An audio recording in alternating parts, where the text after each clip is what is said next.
This is Galaxy News Hour live. देशमा ठूला ठूला राजनीतिक घटनाक्रम र परिवर्तनहरू भइसके। राजनीतिक परिवर्तनमा संवाहकको भूमिका निभाउनेमा यो देशका शिक्षक र विद्यार्थी पनि पर्छन्। देशमा परिवर्तन खोज्ने यो वर्ग आफै भने परिवर्तन हुन चाहेको देखिँदैन। 2028 सालको पञ्चायतकालीन शिक्षा नीतिको भरमा चलिरहेका देशका शैक्षिक क्षेत्रमा समयानुकूल परिवर्तन ल्याउने तयारी सरकारले अघि बढाएको छ। यही क्रममा विद्यालय शिक्षा सम्बन्धी कानुनलाई संशोधन र एकीकरण गर्न बनेको विधेयक 2080 बुधबार प्रतिनिधि सभामा दर्ता गरिएको छ। तर विधेयक के दर्ता भएको थियो? सडकमा शिक्षकहरूको असहमतिको स्वर सुनिन थालेको छ। उनीहरू असन्तुष्ट छन्। एउटा बुँदामा मात्र नभई धेरै बुँदामा शिक्षकहरूले असन्तुष्टि जनाउँदै आन्दोलनको घोषणा समेत गरेका छन्।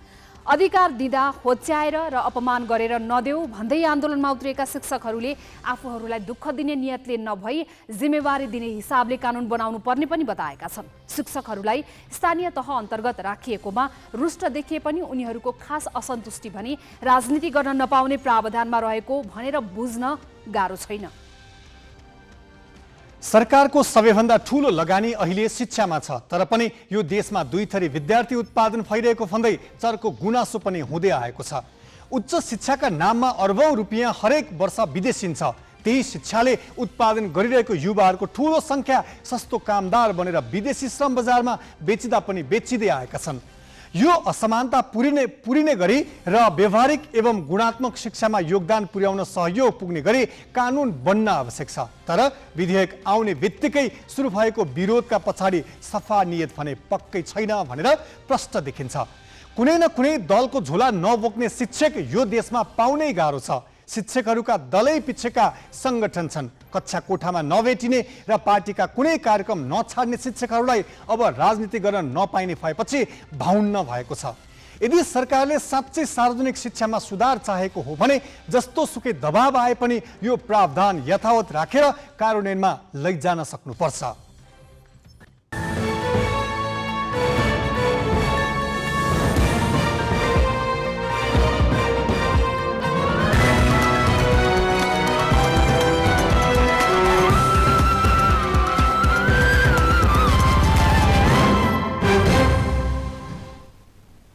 नमस्कार, यो हो गैलेक्सी न्यूज आवर। अब हेडलाइंस।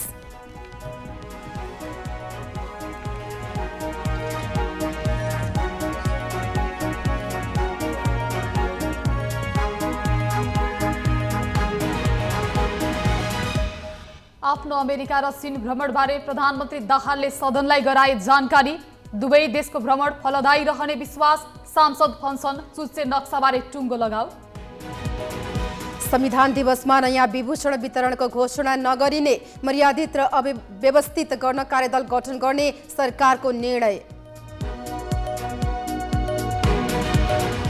थप सन्धि सम्झौता गरेर भए पनि खुला सीमा नियमन गर्न सर्वोच्चको परमादेश। कुनै कारण देखाएर अवैध गतिविधि नियन्त्रणको जिम्माबाट राज्य पन्छिन नमिल्ने ठहर। सर्वोच्चको न्यायाधीशमा विनोद शर्मा संसदीय सुनवाईमा सर्वसम्मत। न्याय परिषदले गर्यो उच्च अदालतमा 27 न्यायाधीश सिफारिस। विवादित पनि सूचीमा। र एसियाली खेलकुदको पुरुषतर्फको क्रिकेटका लागि 15 सदस्यीय नेपाली टोली घोषणा। नेपालले आफ्नो पहिलो खेल जापानसँग असोज 10 गते खेल्ने।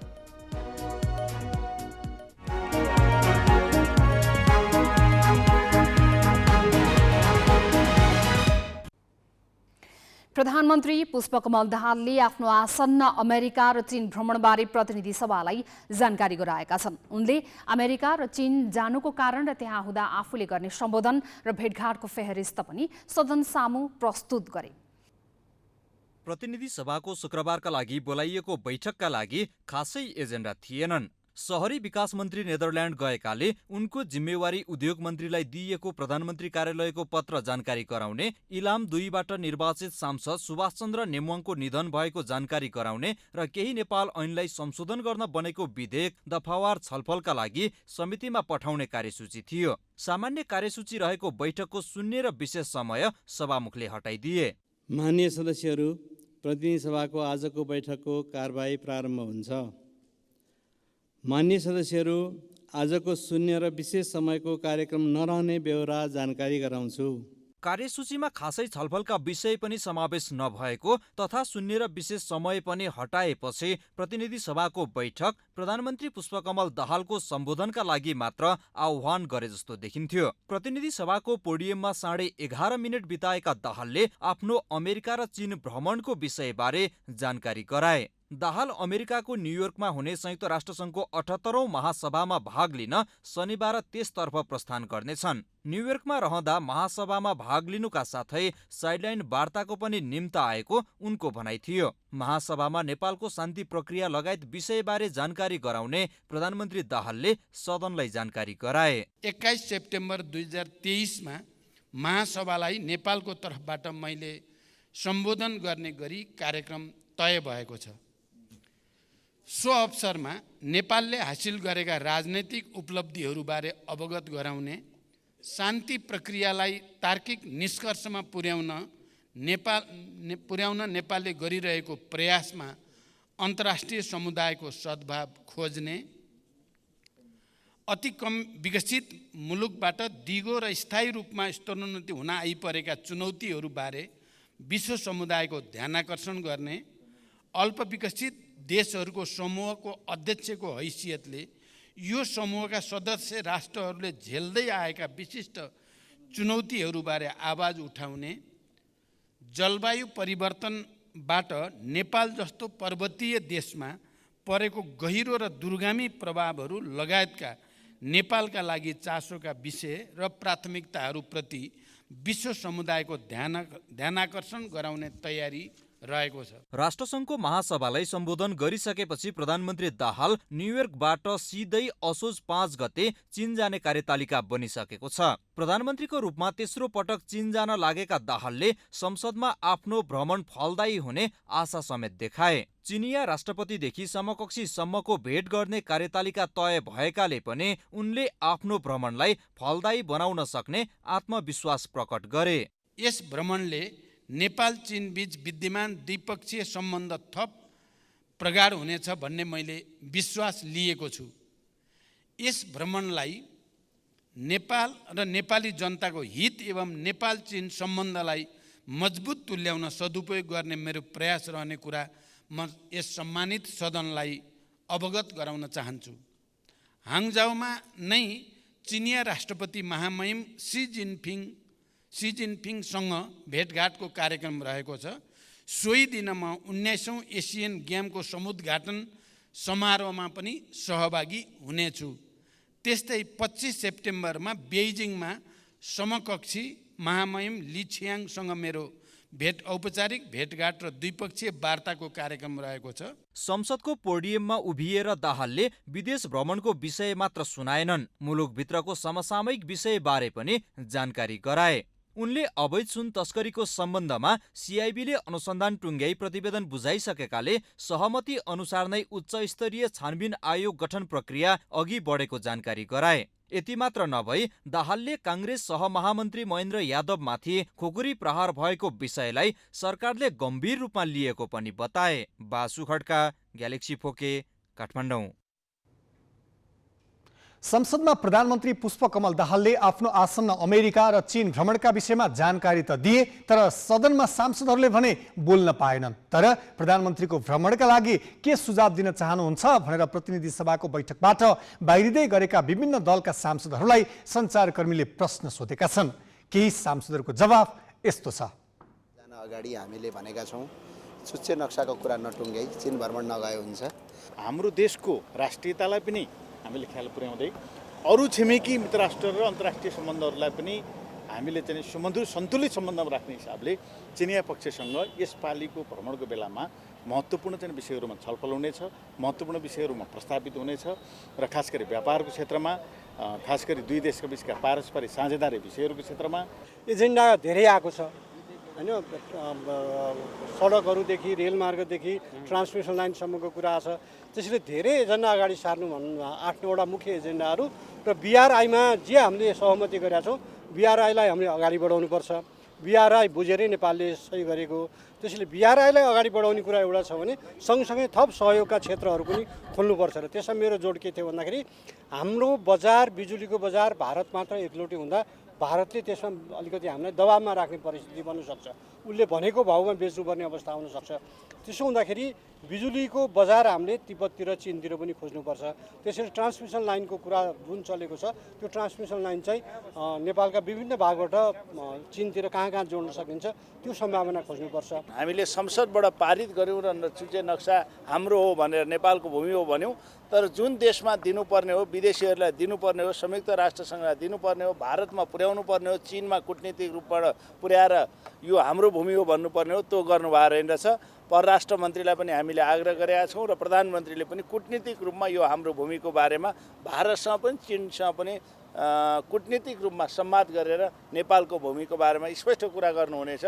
इन्डिया जाँदा तेलको कुरा गर्ने, चीन जाँदा रेलको कुरा गर्ने प्रधानमन्त्रीहरू थिए। तेलको पनि रेलको पनि सधैँ समस्या समाधान हुने गरी प्रधानमन्त्रीले कुरा गरेर आउनुहुनेछ भन्ने विश्वास लिएर मूलभूत रूपमा मुलुक र जनताको हितलाई केन्द्रमा राखेर हामीले चाहिँ अब चीनसँगका हाम्रा जो समस्याहरू छन् त्यो समस्या पनि विशेष गरी अब नाकाहरूसँग समस्या छन्, अरू व्यापारिक समस्याहरू छन् र विशेष त भौतिक पूर्वाधारमा चीनको सहयोगको अपेक्षासहित व्यवस्थित ढङ्गले अहिले चाहिँ अब चिनिया सरकारसँग हाम्रा कुराहरू राखिन्छ। कहीँ सीमा सम्बन्धी समस्याहरू छन्, सीमा सम्बन्धी समस्यामा पनि कमसेकम छिमेकी राष्ट्रहरूलाई विश्वासमा लिएर चाहिँ अब समाधान गर्ने। अब केही न्यूज संक्षेपमा। सर्वोच्च अदालतले नेपाल र भारतसँगको सीमा खुला नराखी व्यवस्थित गर्न सरकारका नाममा परमादेश जारी गरेको छ। सीमाविद बुद्धिनारायण श्रेष्ठ सहित 6 जनाले दायर गरेको रिटमा 2 वर्ष अघिको फैसलाको पूर्णपाठ हालै सार्वजनिक भएको हो। न्यायाधीश द्वय प्रकाशमान सिंह राउत र पुरुषोत्तम भण्डारीको इजलासको फैसलामा आफ्नो देशको सीमा निर्धारण गर्ने र सीमाबाट हुने आवतजावत तथा अन्य गतिविधिलाई नियमन र व्यवस्थित गरी समग्र देश र नागरिकको जीवधन तथा सार्वजनिक सुरक्षा कायम गर्नुपर्ने सरकारको दायित्व रहेको उल्लेख गरिएको छ। दुई देशबीचको सिमाना भूगोलको बाँडफाँड मात्र नभई अन्य विविध आयामबाट पनि हेरिनुपर्ने र सीमा सुरक्षित हुनुपर्ने इजलासको निष्कर्ष छ। सर्वोच्चले थप सन्धि सम्झौता गरेर भए पनि सीमा व्यवस्थापन गर्न सरकारलाई आदेश दिएको छ। सामाजिक सांस्कृतिक सम्बन्ध परस्पर वा अन्य कुनै कारण देखाएर अवैध गतिविधि नियन्त्रणको जिम्मेवारीबाट राज्य पन्छिन नमिल्ने आदेशमा उल्लेख गरिएको छ। नेपाल र भारतबीच झण्डै 1800 किलोमिटर सिमाना जोडिएको छ। सर्वोच्च अदालतको न्यायाधीशमा विनोद शर्माको नाम संसदीय सुनवाई समितिबाट सर्वसम्मत अनुमोदन भएको छ। शर्मा विरुद्ध एउटा पनि उजुरी नपरेपछि समितिको आज बसेको बैठकले सिधै सुनवाई गरेर उनको नाम सर्वसम्मत अनुमोदन गरेको समितिका ज्येष्ठ सदस्य पशुपति शमशेर जबराले जानकारी दिए। सुनवाईका क्रममा प्रस्तावित न्यायाधीश शर्माले सबैका लागि न्याय सुनिश्चित गर्न आफू लागि पर्ने बताएका छन्। उनले न्यायमा ढिलासुस्ती र खर्चिलोपन हुन नदिनका लागि आफूले सक्दो पहल गर्ने पनि बताए। अदालतले तर्जुमा गरेको रणनीतिक योजनामा कार्यपालिका, न्यायपालिका र व्यवस्थापिका बीचको नियन्त्रणको सिद्धान्तलाई नेपालको अदालतले अंगीकार गरिरहेको उल्लेख गर्दै उनले त्यसलाई अझै प्रभावकारी ढङ्गले अघि बढाउनु पर्नेमा उल्लेख गरेका छन्। न्याय परिषदले शर्मालाई सर्वोच्चको न्यायाधीश नियुक्तिका लागि भदौ 10 गते सिफारिस गरेको थियो। भदौ 15 गते बसेको समितिको बैठकले शर्मा विरुद्ध उजुरी आह्वान गर्न 10 दिनका लागि समय दिएको थियो। तर समिति सचिवालयले उपलब्ध गराएको समयमा शर्मा विरुद्ध कुनै पनि उजुरी परेको थिएन। अघिल्लो वर्षको भदौमा नै परिषदले शर्माको नाम सिफारिस गरेको थियो। प्रतिनिधि सभाकै कार्यकाल सकिएकाले उनको सुनवाई नहुँदा न्यायाधीश नियुक्ति रोकिए पनि यही भदौ 10 गते बसेको परिषद बैठकले उनको नाम दोहोर्याएर सिफारिस गरेको थियो। न्याय परिषदले 27 जनालाई उच्च अदालतको न्यायाधीशमा सिफारिस गरेको छ। परिषदको आज बसेको बैठकले नायब महान्यायाधिवक्ता एवं बेपत्ता छानबिन समितिका सचिवको जिम्मेवारीमा रहेका श्यामकुमार भट्टराईलाई 1 नम्बर वरियतामा राखी 27 जना न्यायाधीशको नाम सिफारिस गरेको हो। सिफारिसका आधारमा प्रधान न्यायाधीशले नियुक्ति पत्र दिएपछि उनीहरू उच्च अदालतका न्यायाधीश हुनेछन्। सरकारी वकिल, न्याय प्रशासन र कानुन समूहबाट 1-1 जना सिफारिस भएका छन्। 18 जना जिल्ला न्यायाधीश छन् भने बाँकी 6 जना कानुन व्यवसायबाट सिफारिस भएका छन्। गम्भीर विवादमा परेका र न्याय परिषदमा उजुरी रहेका न्यायाधीशहरू कवि प्रसाद नेउपाने, स्वीकृति पराजुली पनि उच्च अदालतको न्यायाधीशमा सिफारिस भएका छन्। नेउपानेले झगडियाको सौजन्यमा गाडी लिएर विभिन्न स्थानको घुमघाम गरेका थिए भने पराजुलीले जबरजस्तीकरणी र अन्य मुद्दाहरूमा अस्वाभाविक रूपमा सफाई दिएका कारण आलोचना बेहोरेका थिए। यस्तै परिषद बैठकले उच्च अदालतका 34 जना र जिल्ला अदालतका 26 न्यायाधीशको सरुवा पनि गरेको छ। सरकारले संविधान दिवसको अवसरमा घोषणा गरेर वैशाख 1 गते राष्ट्रपतिबाट प्रदान गरिँदै आएको विभूषण यसपटक प्रदान नगर्ने निर्णय गरेको छ। मन्त्री परिषदको शुक्रबार सिंहदरबार स्थित प्रधानमन्त्री तथा मन्त्री परिषदको कार्यालयमा बसेको बैठकले यो वर्ष विभूषण प्रदान नगर्ने निर्णय गरेको हो। बैठकबारे जानकारी दिँदै सरकारकी प्रवक्ता रेखा शर्माले विभूषण वितरणलाई मर्यादित एवं व्यवस्थित बनाउन यसपटक नदिने निर्णय गरेको जानकारी दिइन्। उनले विभूषणको गरिमा बढाई राष्ट्रको सम्मानका रूपमा स्थापित गर्न अन्तर्राष्ट्रिय अभ्यास र विभूषण सम्बन्धी प्रचलित कानुन समेत अध्ययन गरी 3 महिनाभित्र प्रतिवेदन पेश गर्ने गरी कार्यदल गठन गर्ने निर्णय भएको पनि बताइन्। संविधान दिवसको दिन घोषणा गरेर प्रत्येक वर्ष वैशाख 1 गते राष्ट्रपतिबाट वितरण गरिँदै आएको विभूषणका लागि यसपटक पनि नामावली सङ्कलन गरिसकिएको थियो।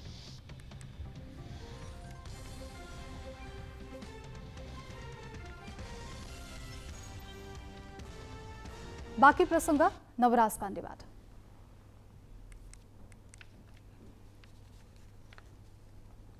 विद्युत प्रसारण लाइन सहित नेपालका रणनीतिक महत्त्वका पूर्वाधार निर्माणका लागि अमेरिकी सहायता सम्बन्धी एमसीसी परियोजना कार्यान्वयनमा अघि बढिसकेको छ। प्रसारण लाइनकै कुरा गर्दा कुल 83 अर्ब लागत अनुमान गरिएको आयोजनाको संशोधित अनुमान 92 अर्ब पुगिसकेको छ। प्रसारण लाइन निर्माणका लागि मात्र यस अघिको मोटामोटी अनुमानको तुलनामा अहिले बोलपत्रका क्रममा परेको आर्थिक प्रस्तावहरूमा सबैभन्दा सस्तोमा हिसाब गर्दा 18 अर्ब 57 करोड बढी लागत पर्ने देखिएको छ। यही बढी देखिएको अङ्कले सरकारी अधिकारीहरू झस्किएका छन्। 3वटा फरक खण्डका प्रसारण लाइनका लागि आह्वान गरिएको बोलपत्रमा परेका प्रस्तावहरू परियोजना आफैले अनुमान गरे भन्दा निकै बढी किन देखिए त? ग्यालेक्सी संवाददाता पवन पौडेलको ब्रिफिङ। अमेरिकी अनुदान र नेपाल सरकारको समेत लगानीका आधारमा बन्ने परियोजनाले 3वटा फरक फरक खण्डका 400 केबीए क्षमताका प्रसारण लाइनका लागि झण्डै 29 अर्ब 83 करोड लागत अनुमान गरेको थियो। सोही आधारमा लेप्सीफेदी रातामाटे हेटौँडा 117 किलोमिटर, रातामाटे दमौली 90 किलोमिटर र दमौली बुटवल 108 किलोमिटरको प्रसारण लाइन बनाउन भारतीय कम्पनीहरूले प्रतिस्पर्धामा भाग लिएका छन्। प्राविधिक प्रस्तावमा योग्य ठहरिएर 5वटा कम्पनीले आर्थिक प्रस्ताव समेत पेश गरेका छन्। तीमध्ये न्यूनतम दरलाई आधार मान्दा पनि करिब 48 अर्ब 4 करोड रुपियाँ खर्च हुने देखिएको छ, जुन एमसीसी कार्यान्वयन गर्ने निकाय एमसीए नेपालले दिएको सन्दर्भ दरभन्दा करिब 18 अर्ब 57 करोड बढी हुन आउँछ। नेपालको सार्वजनिक खरिद ऐन र खरिद नियमावलीलाई दिमागमा राखेर हेर्दा यति ठुलो अङ्क बढी हुने प्रस्ताव स्वीकृत हुने ठाउँ देखिँदैन, किनभने हाम्रो खरिद कानुनले सरकारी इस्टिमेटबाट घटाघटमा बोलपत्र स्वीकृत गर्ने एकमात्र विकल्प दिएको छ। यसमा परियोजनाको डिजाइन र लागत अनुमान पनि सरकारी निकायले पहिले नै दिएका हुन्छन्, तर एमसीएले अमेरिकी शैलीमा खरिद प्रक्रिया अघि बढाएको छ, जसलाई डिजाइन एन्ड बिल भन्ने गरिन्छ। अर्थात् जसले निर्माण गर्छ उसकै डिजाइन हुन्छ। त्यसैले यसमा एमसीएले परियोजनाको विस्तृत डिजाइन उपलब्ध गराएको छैन र लागत अनुमान पनि हालसालैको अध्ययनबाट तय गरेको होइन। एमसीए अधिकारीहरूका अनुसार यो त सन् 2019 र 2022 मा गरिएको मोटामोटी अनुमान मात्र हो।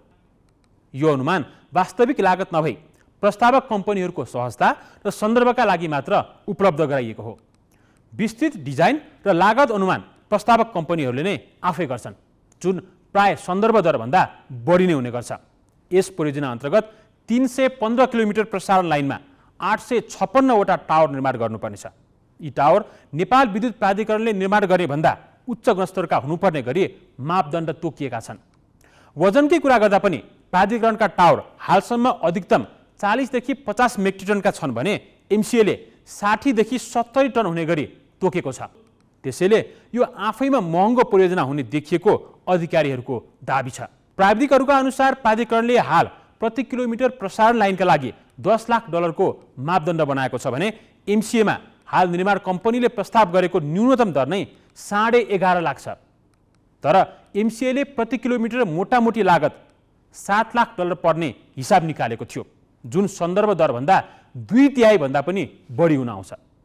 गाउँमा ट्रकबाट सामान ढुवानी गर्न मिल्ने ठाउँ कम छ, तर विकट क्षेत्रमा यही परियोजनालाई भनेर पहुँच मार्ग बनाउन पाइने छैन। बढीमा 1.5 मिटर चौडासम्म गोरेटो बाटो बनाउन मिल्छ, तर त्यसका लागि पनि रुख बिरुवा काट्न नपाइने वातावरणीय मापदण्ड छ।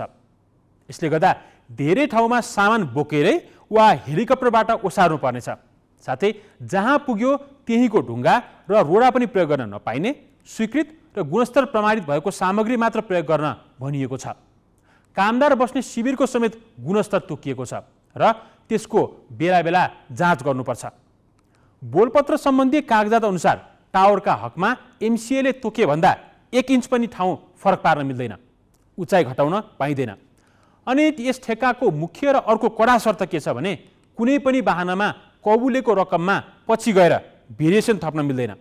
नेपालका प्राय परियोजनाहरूमा सुरुमा ठेकेदारले निकै कम दर कबुलेर ठेक्का हात पार्ने र पछि अनेक नाममा भेरिएसन दाबी गर्ने गलत प्रवृत्ति छ।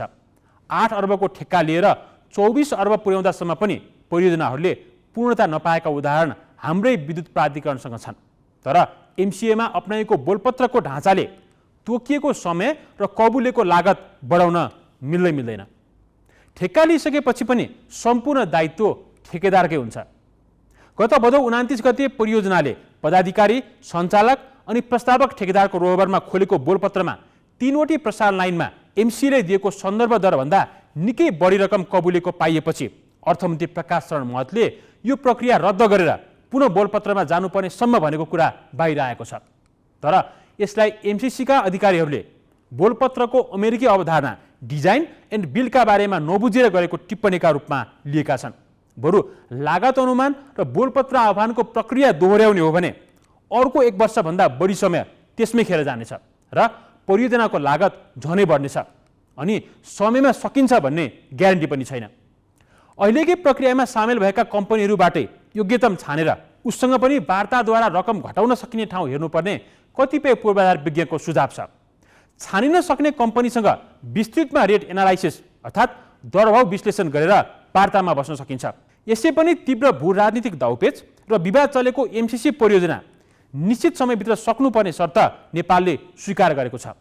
5 वर्षीय अवधिमा सक्ने पर्ने परियोजनाको दिनगन्ती सुरु भइसकेको छ। यस्तो अवस्थामा हामी आफ्नै प्रक्रियागत कुरामै अल्मलिएर समय खर्चनेछौँ र अमेरिकाले दिने भनेको $50 करोडबाट लिन सकिने लाभबाट पनि वञ्चित हुनेछौँ। त्यतिन्जेल नतिजा केही नआए पनि नेपाली करदाताको ठुलै रकम भने खर्च भइसकेको हुनेछ। त्यसैले प्रक्रियाकै गलफत्तीमा अल्झिने कि परिणाममुखी काममा लाग्ने एउटा विकल्प रोज्नुपर्ने भएको छ। अमेरिकी अवधारणामा आधारित सार्वजनिक खरिदको यो विधि नेपालमा पहिलो पटक अपनाइएको हो। हाम्रो सार्वजनिक खरिद निकै आलोचित र विवादित रहेका बेला वितरित तरिकाले अगाडि बढाइएको यो प्रक्रिया हाम्रा लागि एउटा नयाँ प्रयोग पनि हो।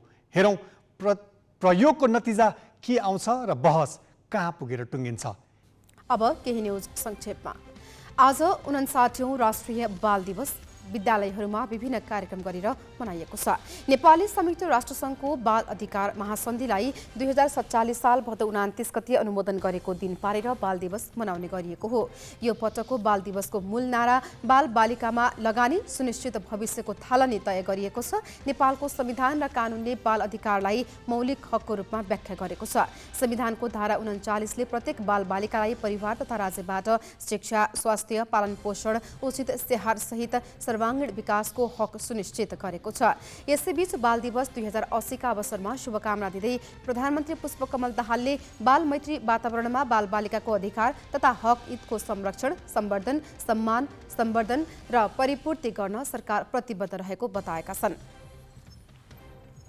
सुर्खेतको कडाली प्रदेश अस्पतालमा उच्च स्तरीय प्रविधिको एमआरआई मेसिन जडान गरिएको छ। एमआरआई मेसिन नहुँदा रोगको समयमा पहिचान गर्न समस्या भएको भन्दै अस्पतालले मेसिन माग गरेको थियो।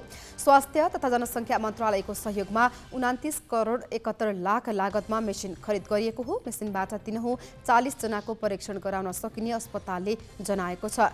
एमआरआई मेसिन भएपछि उपचारमा आउने बिरामीको समयमा नै रोग पहिचान हुने र अन्य अस्पताल रिफर गराउनु नपर्ने अस्पतालले जनाएको छ। नवलपुरको कालीगण्डकी करिडोर खण्डमा रातिको समयमा सवारी साधन चलाउन रोक लगाइएको छ। निर्माणका क्रममा रहेकाले करिडोर खण्डमा रातिको समयमा सवारी साधन सञ्चालनमा रोक लगाइएको हो। करिडोर निर्माणको काम सम्पन्न नभएकाले दुर्घटनाको जोखिम बढेकाले सवारी सञ्चालन रोक लगाइएको जिल्ला प्रहरी कार्यालय नवलपुरका प्रहरी नायब उपरीक्षक वेद बहादुर पौडेलले जानकारी दिएका छन्। कालीगण्डकी करिडोर 87 किलोमिटर लामो छ। आधा जस्तो खण्डमा फोन सम्पर्क समेत हुन नसक्ने भएकाले राति दुर्घटना भए उद्धारमा समेत समस्या हुने र यसले क्षति बढाउन सक्ने भएकाले गाडी सञ्चालनमा रोक लगाइएको प्रहरीले जनाएको छ। सञ्चारको पहुँच र करिडोर निर्माण सम्पन्न भएपछि राति गाडी सञ्चालन गरिने जनाइएको छ। निर्माणाधीन कालीगण्डकी करिडोरको नवलपुर खण्डमा करिब 80% काम सम्पन्न भइसकेको छ। तनहुका विभिन्न क्षेत्र पाल्पा स्याङ्जा र पोखराका जाने सवारी साधन सञ्चालन हुने गरेका छन्। गैर आवासीय नेपाली सङ्घ एनआरएनको अन्तर्राष्ट्रिय समन्वय परिषदको अध्यक्षमा जापानका व्यवसायी महेश श्रेष्ठले उम्मेदवारी घोषणा गरेका छन्। काठमाडौँमा एक कार्यक्रम गरेर उनले उम्मेदवारी घोषणा गरेका हुन्। श्रेष्ठले आफू नेतृत्वमा स्थापित भएमा एनआरएनको गरिमा बढाउन काम गर्ने बताए। उनी हाल सङ्घमा उपाध्यक्ष छन्। कार्यक्रममा उपाध्यक्षको उम्मेदवारी घोषणा गरेका एनआरएन महासचिव केशव पौडेलले गैर आवासीय नेपालीले आगामी चुनावमा मत दिन पाउने गरी लड्ने बताए। उनले गैर आवासीयको मुद्दा सम्बोधन गर्न एनआरएन मन्त्रालयको अवधारणा अघि पनि सारेका छन्। रुसले 2 जना अमेरिकी कूटनीतिज्ञलाई निष्कासन गरेको छ। अमेरिकी राजदूतावासमा काम गरेका एक रुसी नागरिकसँग सम्पर्क गरेको आरोपमा उनीहरूलाई निष्कासन गरिएको हो। अमेरिकी दूतावासका ती पूर्व कर्मचारीलाई सूचक भएको आरोप लगाएर कूटनीतिज्ञ द्वय जेफ्री सिलिन र डेभिड बर्नस्टोनलाई एक साताभित्र रुस छाड्न आदेश दिएको अन्तर्राष्ट्रिय सञ्चार माध्यमले जनाएका छन्। अमेरिकाले रुसको उक्त निर्णयको निन्दा गर्दै उचित जवाब दिने चेतावनी दिएको छ। अमेरिकी विदेश मन्त्रालयका प्रवक्ता म्याथ्यू मेलरले रुसको सो निर्णय उत्तेजक र पूर्ण रूपमा अपरिपक्व भएको प्रतिक्रिया दिएको छ। रुसले आफ्नै नागरिकलाई पनि धम्क्याइरहेको उनको आरोप थियो। वाशिंटन र मस्को बीचको सम्बन्ध तनावपूर्ण बनेका बेला रुसले अमेरिकी कूटनीतिज्ञलाई देश छाड्न भनेको हो। निष्कासन गरिएका कूटनीतिज्ञहरूले रुसको आन्तरिक मामिलामा हस्तक्षेप हुने गरी गैर कानुनी एवं गैर कूटनीतिक गतिविधि सञ्चालन गरेको रुसी विदेश मन्त्रालयले विज्ञप्ति मार्फत जनाएको छ। रुसी सुरक्षा अधिकारीले पक्राउ गरेका रोबोटले भ्लादिमिर्स्क स्थित अमेरिकी कूटनीतिज्ञ नियोगमा 25 वर्ष काम गरेका थिए।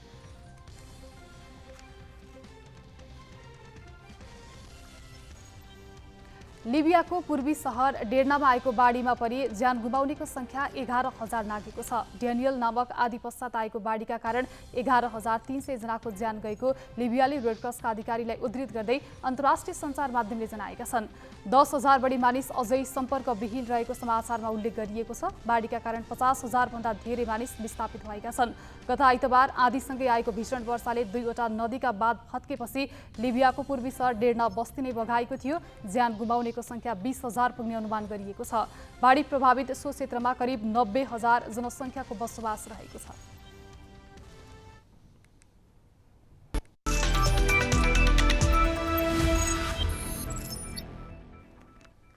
पहिलो पटक एसिया कप खेलेर उत्साहित भएको नेपाली क्रिकेट टोली अब अर्को महत्त्वपूर्ण प्रतियोगितामा उत्रिँदैछ। चीनको हाङझाओमा आयोजना हुने एसियाली खेलकुद प्रतियोगिता एसियाडका लागि नेपाल क्रिकेट सङ्घ क्यानले शुक्रबार 15 सदस्यीय नेपाली टोलीको घोषणा गरेको हो।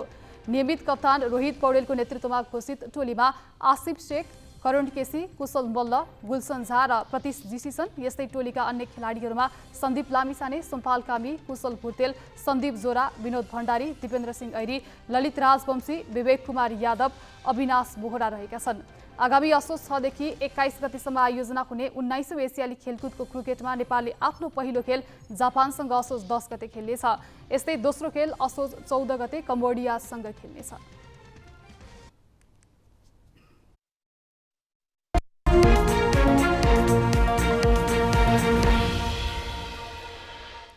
कर प्रणाली सुधारका लागि अध्ययन गर्न सरकारले उच्च स्तरीय समिति गठन गरेको छ।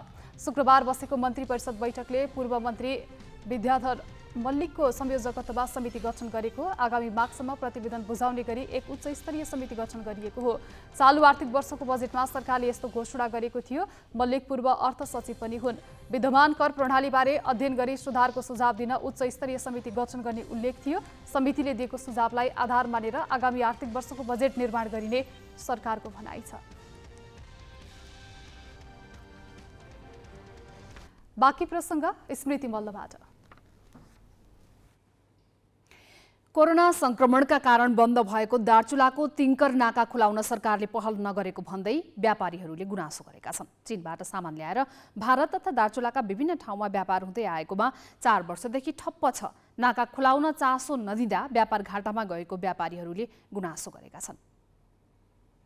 ब्यास गाउँपालिकाका स्थानीयको मुख्य पेसा चीनसँगको व्यापार हो। जीविकोपार्जनसँग जोडिएको मुख्य नाका बन्द हुँदा 4 वर्षदेखि समस्या भएको व्यापारीहरूले गुनासो गरेका छन्। नाका बन्द हुँदा चीनसँग हुँदै आएको व्यापारमा घाटा भएको भन्दै व्यापारीहरूले नाका खुलाउन माग गरेका हुन्। चीनको तक्लाकोटमा व्यापार सञ्चालन गर्दै आएकाहरूले 4 वर्षदेखि व्यापार गर्न पाएका छैनन्। नाका बन्द हुँदा झण्डै 3 दर्जन भन्दा बढी व्यापारीको पेसा खतरामा परेको छ।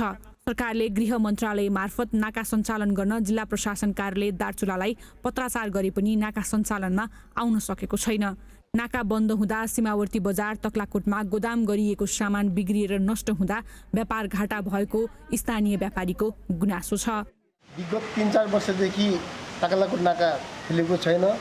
त्यो नाका नखुल्दाखेरि यहाँका व्यापारीहरू समस्यामा परेका छन् र तक्लाकोटमा व्यवसाय गरिरहेका व्यापारीको सामान चाहिँ कुन अवस्थामा छ त्यो थाहा नभएको छ र यसले गर्दाखेरि ठुलो यो व्यापारीमा एउटा ठुलो क्षति भएको कारणले यथाशीघ्र चाहिँ चाँडोभन्दा चाँडो चाहिँ तक्लाकोट नाका खुल्नको लागि नेपाल सरकारले पहल गर्नुपर्छ। चीनबाट सामान आयात गर्न नसकेकै कारण अहिले काठमाडौँबाट सामान ल्याएर व्यापार गर्नु परेको व्यवसायीले जनाएका छन्। टाढाबाट सामान खरिद गर्नुपर्दा महँगोमा बिक्री गर्नु परेको उनीहरूको भनाइ छ। नाका सञ्चालन गर्ने विषयमा चिनिया पक्षसँग समन्वय भइरहेको र प्रधानमन्त्रीको चीन भ्रमणपछि केही दिनमा नाका खुलाउने विषयमा छलफल हुने जनाइएको छ।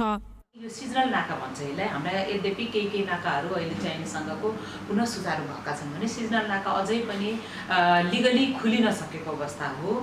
यसका लागि अब हाम्रो PM सामान्य ज्यू चाइना भ्रमण गरेपछि त्यसमा पनि हामी कुरा राख्छौँ भनेर मलाई चाहिँ महावाणिज्य दूतज्यूले पनि कुरा गर्नुभएको छ।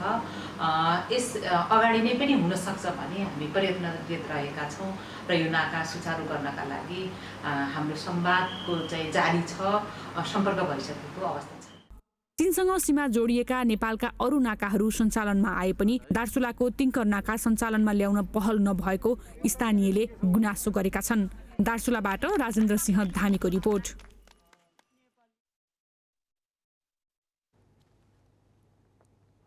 चिकित्सकमाथि कुटपिटमा संलग्नलाई कडा कारबाहीको माग गर्दै हेटुला अस्पतालमा कार्यरत 78 जना चिकित्सक सहित स्वास्थ्य कर्मीले आज सामूहिक राजीनामा दिएका छन्। दोषीलाई कारबाही नभए सेवा ठप्प पार्ने चेतावनी पनि उनीहरूले दिएका छन्। को हेटौडा उपमहानगरपालिका वडा नम्बर 1 मा रहेको एक अस्पतालमा कार्यरत डाक्टर विकास थापा तथा प्रशान्त बिडारीमाथि गत बुधबार कुटपिट भएको थियो। दोषीलाई पक्राउ गर्नुपर्ने माग राख्दै आन्दोलनमा उत्रेका स्वास्थ्य कर्मीहरूले आजबाट हेटौडा अस्पतालमा आकस्मिक बाहेकका सम्पूर्ण सेवाहरू ठप्प पारेका छन्। यद्यपि चिकित्सकमाथि आक्रमणमा संलग्न भएको आरोपमा प्रहरीले बिहीबार 4 जनालाई पक्राउ गरिसकेको छ। डेङ्गी संक्रमणबाट गत साउन 25 गते मृत्यु भएको विषयलाई लिएर मृतकका आफन्तले गत बुधबार बिहान 10 बजेतिर अस्पतालमै डाक्टरमाथि कुटपिट गरेका थिए। सीसीटीभी फुटेजको आधारमा डाक्टरमाथि आक्रमण गर्ने मृतककी श्रीमती रमा, छोरा रोहित, छोरी रमिता तथा भतिज अनुप प्रधानलाई पक्राउ गरेको मकवानपुर प्रहरीले जनाएको छ। एउटा यस्तै सन्चो हस्पिटलको घटना छ।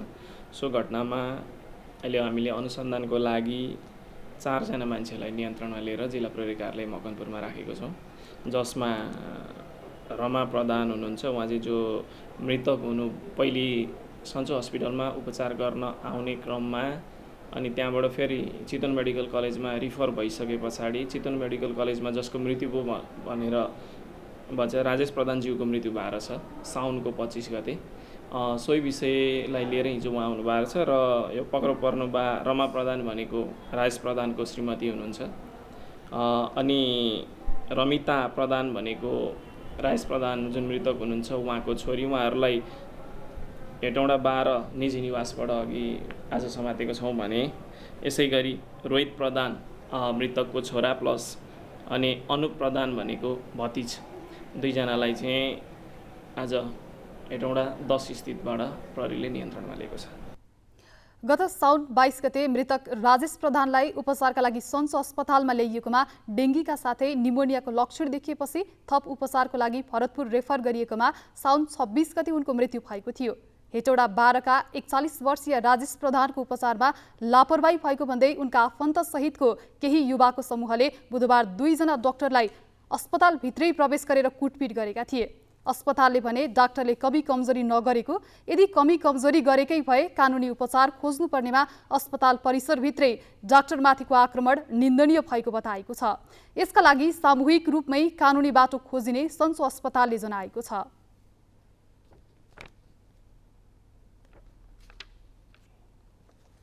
कानुनी राज्य हुँदाहुँदै यदि डाक्टरहरूबाट चिकित्सकहरूबाट केही गल्ती भएको थियो भने पनि कानुनी उपचार हुन्थ्यो, कानुनले उहाँहरूलाई बाँध्थ्यो। त्यो हुँदाहुँदै पनि जुन घटना भयो त्यो गलत भएको छ र यसमा हामीले आज बिहान सर्वदलीय बैठक पनि बसिसकेको छ। चिकित्सकहरूको सबै सङ्घहरूसँग बैठक बसेर पनि कुरा भयो र प्रहरी प्रशासनले पनि यसमा सहयोग गर्नुभएको छ। चिकित्सकहरूको सङ्घबाट चाहिँ अब नियम कानुन अनुसार दोषीलाई कारबाही गर्ने भनेर कुरा अगाडि बढेको छ। बाट घाइते भएका डाक्टर विकास थापाको काठमाडौँमा उपचार भइरहेको छ भने डाक्टर प्रशान्त बिडारीको हेटौडामै उपचार भइरहेको सन्चो अस्पतालले जनाएको छ। अस्पतालमा कार्यरत अन्य डाक्टर कर्मचारीहरूले अत्यावश्यक बाहेकका सबै सेवा बन्द गराएका छन्।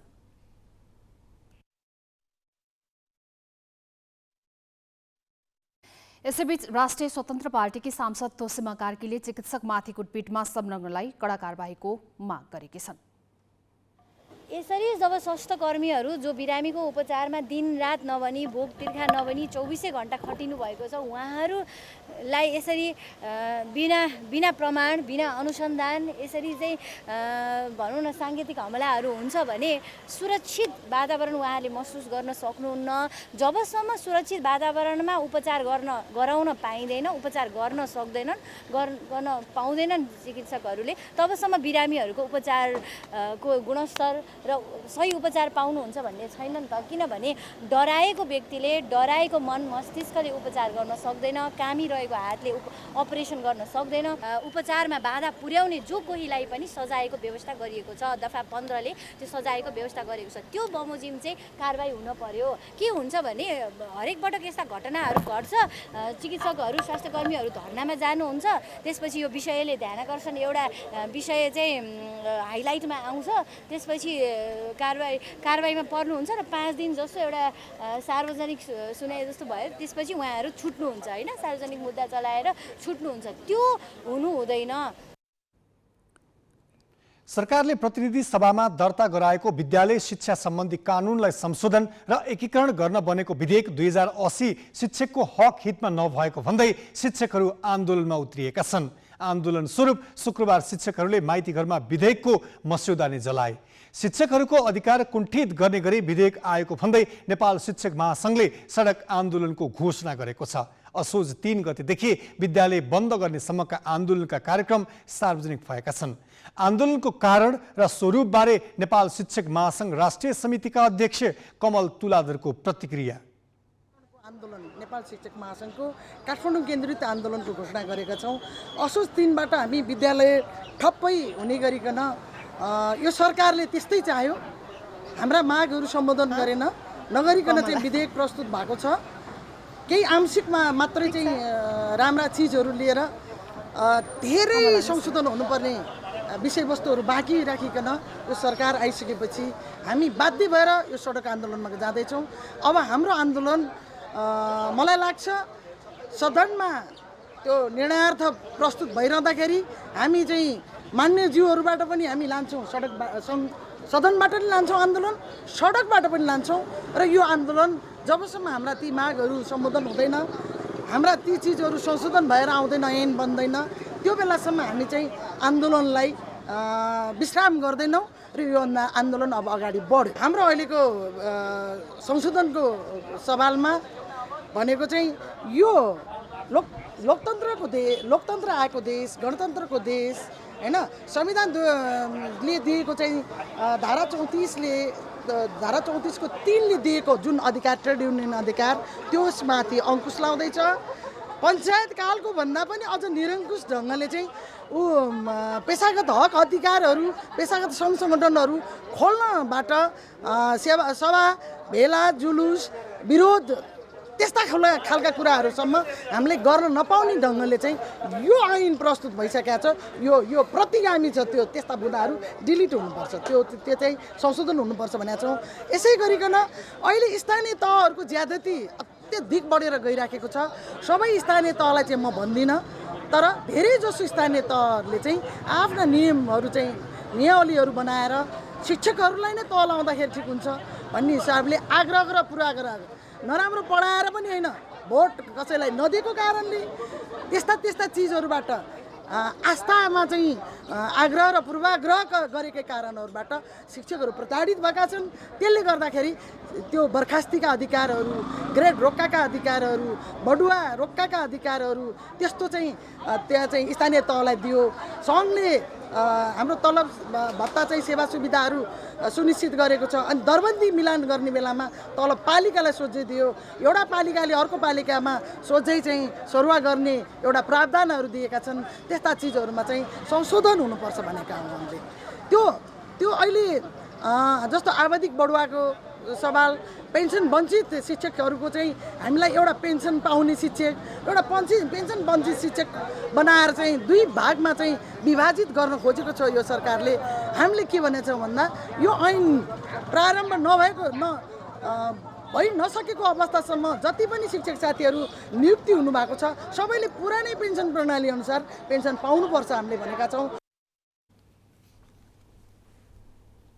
हामी ग्यालेक्सी न्युज आवरको अन्त्यमा छौँ। जाँदा जाँदै हेडलाइन्स।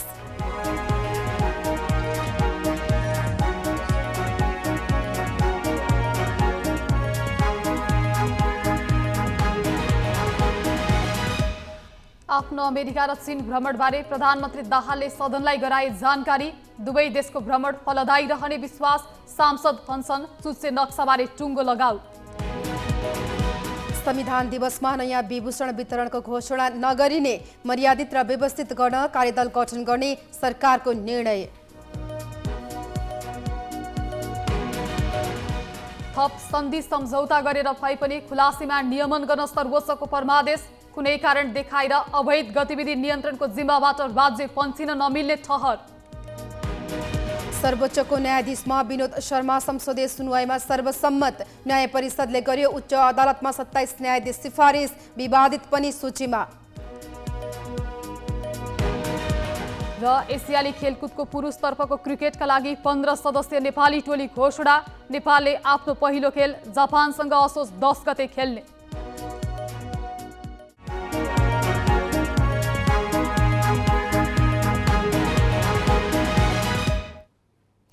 आजलाई ग्यालेक्सी न्युज आवर सकियो। नमस्ते।